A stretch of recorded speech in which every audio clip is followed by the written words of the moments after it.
Morning to you. This is Breakfast with Stephen and Anne at 6:38. Yeah. Nadine Dorris's letter, says Les in Kent. Absolutely brilliant. Yeah. Yeah, No, I'm not with you. I'm not with you on that one. Sally says Nadine Dorris just wanted her moment of glory because she didn't get it before. As you said, she was hanging on to see if she could get into the House of Lords. Yeah, Paul, about resignations in general, says, I got sacked once, so I threw 2 cups of coffee over my boss. I was young and stupid, but I was treated unfairly, so I don't regret it. Yeah. Oh. I hope it wasn't hot coffee, though. No. 'Cause nowadays you'd be done for assault, wouldn't you? Actually, you would be done for assault. They could do you for that, couldn't they? I do... there was one... I worked one place once, and there was...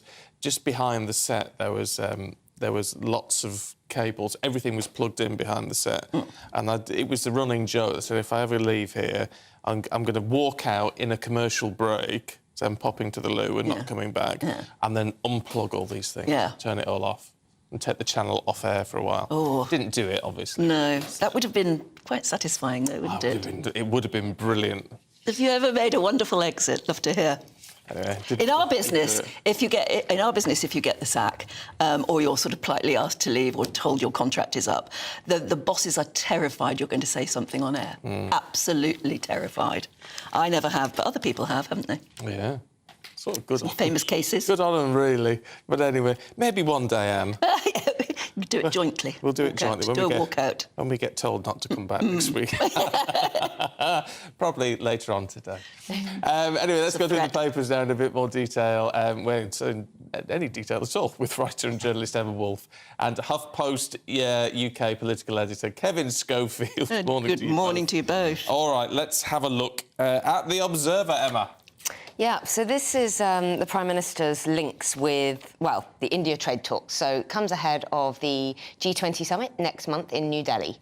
And famously, the Prime Minister's wife, Akshata Murthy, has quite a lot of wealth, staggering amounts of wealth, really, through her father in their big company, huge software company, Infosys, which is worth billions. And her shareholding is worth around 500 million. Gosh. She has lots of other business interests as well.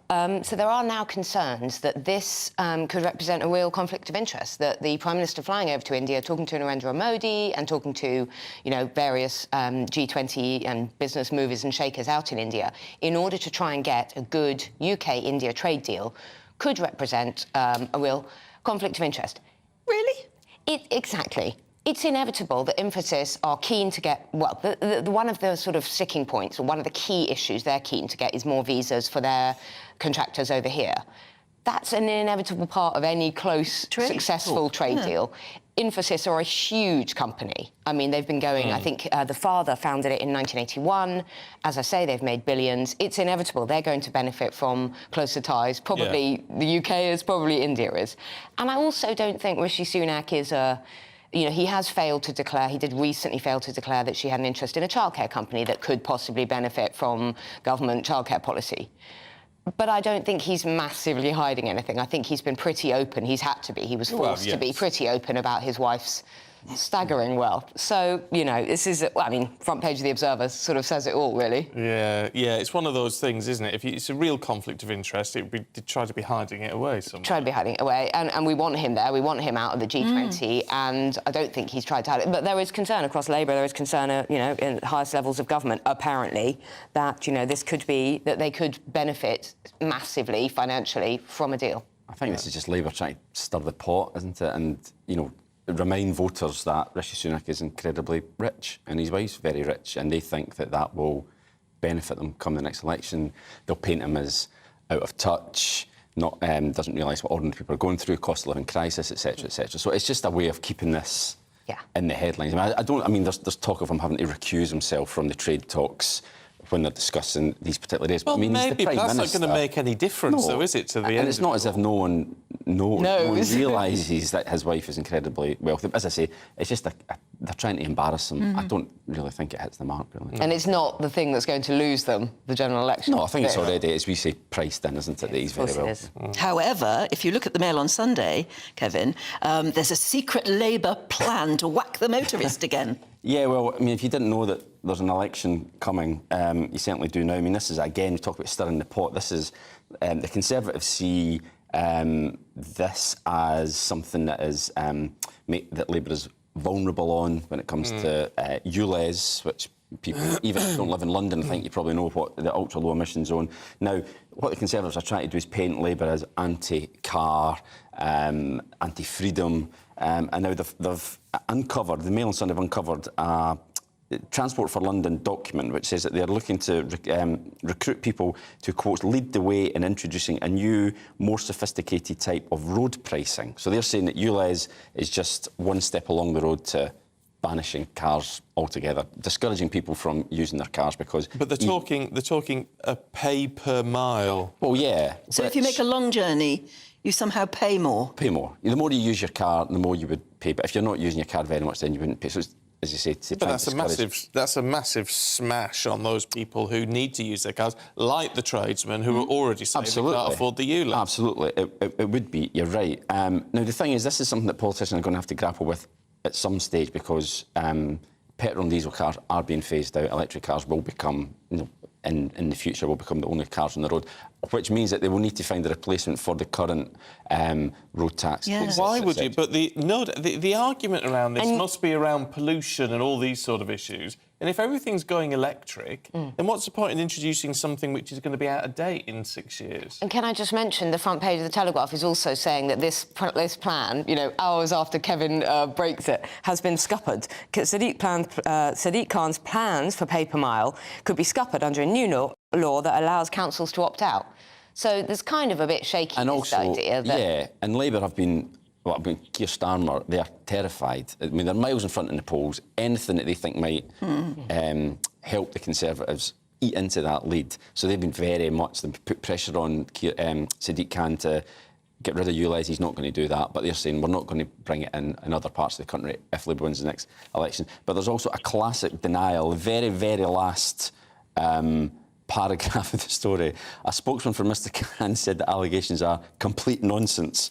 Sadiq is crystal clear. A pay per mile scheme is not on the table and not on his agenda. Oh. So that rather... So a storm in a teacup. ...kills the story. And it would depend on the ULEZ cameras, which apparently 90% of them have been vandalised. Yeah. So if you're depending on that to film people doing their pay per mile, then, give up. You might be struggling. Yeah, but talk about this sort of electioneering. You can really feel it in the next story as well, Emma, in the Telegraph, about Rachel Reeves making it very clear that we are not going to introduce a wealth tax. And you turning on everything she's said over the last 5 years. I mean, literally. But exactly as Kevin says, this is Labour wanting to preserve that 20-point lead, well, grow it, but wanting to hang on to that, wanting to just steady the ship and not upset anybody. So Rachel Reeves, Shadow Chancellor, has ruled out hitting bigger, wealthy, higher earners. She's ruling out higher taxes on expensive property. She's ruling out an increase in capital gains tax, an increase in income tax. And this is very much being seen as a bold bid for business, for wealthy households to get that middle ground, to really secure that middle ground. Well, because they're the ones who are particularly frightened of a Labour government. Yeah, exactly. And also, the weakness in Labour has always been the sort of feeling that, well, the Conservatives, at least you get economic competence. It's going to be all about the economy, isn't it, as we go into the next election? Yeah, and you're right. I mean, this is straight out of the New Labour playbook, really, if you remember, before the 97 election, Gordon Brown and Tony Blair were very clear, we won't put up your taxes. We will be business friendly, we will love the city. The pledge card, we won't put up your income tax, all this stuff. And, again, they see this as something that the Conservatives will try to beat them over the head with in the run-up to the election. Labour will put up taxes. Now, it's a little bit rich coming from the Conservatives, given how much they've put up taxes over the last 13 years. That being said, though, it makes sense, I guess, for Labour to come out and say, we won't put up taxes. But what's it going to do to their base, if you like to use an American term? Yeah. They're declaring that additional taxation will not lead to prosperity, which is exactly what Jeremy Corbyn was getting his base going on. So, well, if you want prosperity, you need to tax the rich more. You need to tax them until the pips squeak. You need to hit them where it hurts. And that makes sense to a lot of traditional Labour voters. It just does. Yeah. And this is Rachel Reeves. As I've said, you turning on all of the 2019 kind of hard left Corbyn policies. And she's sort of weakly saying, well, no, but we need to encourage private investment in Britain. Well, of course we do, but we need to do that anyway. Yeah, I think the calculation is probably that their base, the left-wing Labour voters, have gone, where else are they going to go? They might vote Green, they might vote Lib Dem, but it's not going to make much difference. They're going to, if they want to get rid of the Tories, they're going to have to vote Labour, and if it means having to suck up policies that they probably don't like, that they think are a little bit conservative, then they're just going to have to. And Kevin, they can always change their mind when they're in power, can't they? They can always, you know. The 2019 Conservative manifesto said they wouldn't put up income tax, Exactly. wouldn't put up, but taxes have gone up. Well, to be fair, because of the pandemic, obviously, to help pay for there's that. extenuating circumstances. So, but when they say they need to raise 12 billion for the NHS, they'll say that, and then they'll have to find that money somehow, and then they'll have to, you know, once you're in power, you can do things differently. They'll be paying per mile to pay Yes, for that's that. right. There you go, another policy they could sneak Our in. electric cars. Kevin, what's this about the hospital boss at the centre of the Lucy Letby scandal in the Sunday Mirror? Yeah, so this is about Ian Harvey, who was the medical director at the Countess of Chester Hospital at the time when Lucy Letby was arrested in 2018. Now, he took early retirement shortly after her arrest. Yes, he left about a month after she was arrested. Absolutely, on a bumper pension, Unbelievable £1.8 million pension, lives now in the south of France, very happily with his wife.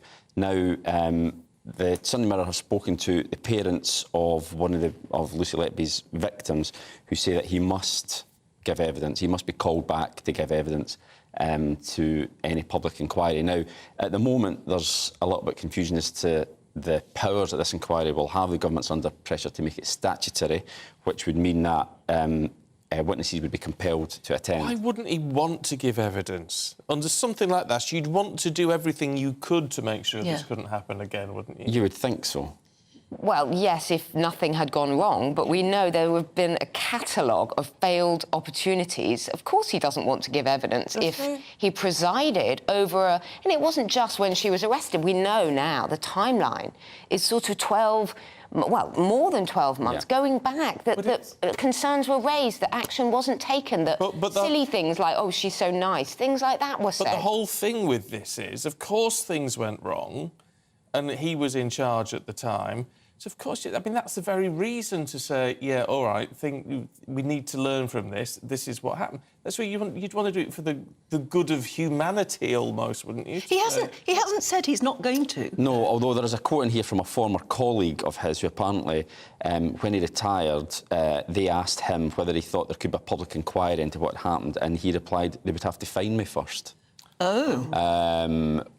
So, you know, that would indicate that maybe he's not terribly keen They must make to come back. But something like that, if someone who was in such a senior position at the time, I think the public demand for him to give evidence would be overwhelming, I would have thought. Absolutely. And I think there's general fury as well, isn't there, particularly amongst the parents. And disbelief. At the fact that he is able to retire on such an incredibly cushy pension. Yeah, I mean, nice. massive. A swimming pool and stables, apparently. Yeah, very nice. In the south of France. Very nice. Imagine retaring on a £1.8 million pension pot.